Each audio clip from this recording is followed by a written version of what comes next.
ሰላም ጤና ይስጥልን። የጊዮን ዜና መረጃዎችን እንሆ። አርበኛ ዘመነ ካሴ ከተራ በዓልን አስመልክቶ የእንኳን አደረሳችሁ መልእክት አስተላለፈ።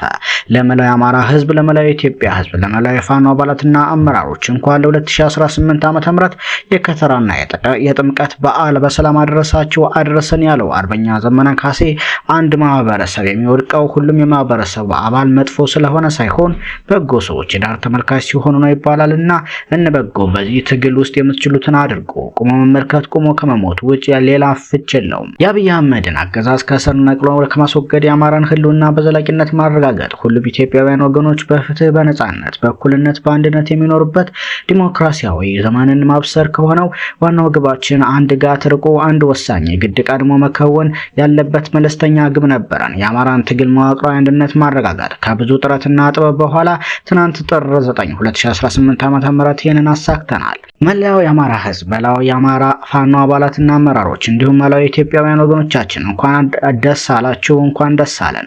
ጠላትን በወደ ፖለቲካ አሸንፈነዋል፣ በወደ ውጊያ ማዝረክርከነዋል፣ በስነ ግንኙነት ዲፕሎማሲ ማሳጠነዋል፣ በኢኮኖሚ የራቁቱን አስቀርተነዋል። ያም ሆኖ የትግሉ ወታደራዊ ፖለቲካዊና ሁሉን አቀፍ አቅም በአንድ ቋት ባለመሰባሰቡ ምክንያት አብይ አህመድና ቡድኑ ተጨማሪ ቀናትን እድሜያቸው ላይ እየጨመሩ እስከዛሬ ህዝባችንን እየጨፈጨፉ መዝለቅ ችለዋል። አንድነት ሁሌም በየትኛውም ሁኔታ ውስጥ በማንኛውም ወገን ይከወን ትክክለኛ ነገር ነው። ለአማራ ህዝብ ግን አንድነት ዘላለማዊ ግዴታ እጣ ፈንታው ነው።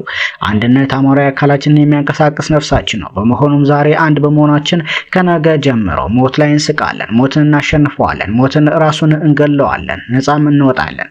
የአማራ ትግል አንድ ሆኗል። ስለ ነገዋ ኢትዮጵያ በጎ ምኞት ካለን ግን ይህ ብቻ በቂ አይደለም። ልዩ ልዩ ኢትዮጵያውያን ወገኖችን የሚወክሉ ልሂቃንና የፖለቲካ ቡድኖችን በይፋ መቀራረብ፣ መምከር መጀመር እና ስለ ነገ የጋራ ስዕል መፍጠር ይኖርባቸዋል። የቀጠናው ኃይሎች ዛሬ ስለ ቀጠናው በጥባጫ አብይ አህመድና ቡድኑ መወገድ በጋራ መታገልና መፍትሄ ማዋለድ ይኖርባቸዋል። ስለ ነገ መጠበብ ይገባቸዋል። ምክንያቱም የአፍሪካ ቀንድ በታሪኩ አይቶት ወደማያውቀው ትብታብ ውስጥ እየገባ ሲሆን ለቀጠናው ህዝቦች ልማትና የጋራ በጎ ተስፋ ሊቃኑ መቀራረብና የጋራ ህልም ማለም ያስፈልጋቸዋል። በዚህ ረገድ ፋኖ የበኩሉን ገንቢ ሚና ይጫወታል። ታላላቅ አሳቢዎች እንዳስተማሩን አንድ ህዝብ ከውጫዊ ወረራ እኩል ወይንም በላይ በሞራል መበስበስ ይወድቃል እና ሞራላችን፣ ባህላችን፣ የጋራ ማህበረሰባዊ ትውስታዎቻችንን፣ እሴቶቻችንን፣ ታሪካችንን እንወቅ፣ በርትተን እንጠብቅ። ዓላማና እሴት ያለው ህይወት እንኖር። አንድ ማህበረሰብ የሚወድቀው ሁሉም የማህበረሰቡ አባል መጥፎ ስለሆነ ሳይሆን በጎ ሰዎች የዳር ተመልካች ሲሆን ነው። አንድ ማህበረሰብ የሚወድቀው ሁሉም የማህበረሰቡ አባል መጥፎ ሲሆኑ ሳይሆን በጎ ሰዎች የዳር ተመልካች ሲሆኑ ነው ይባላልና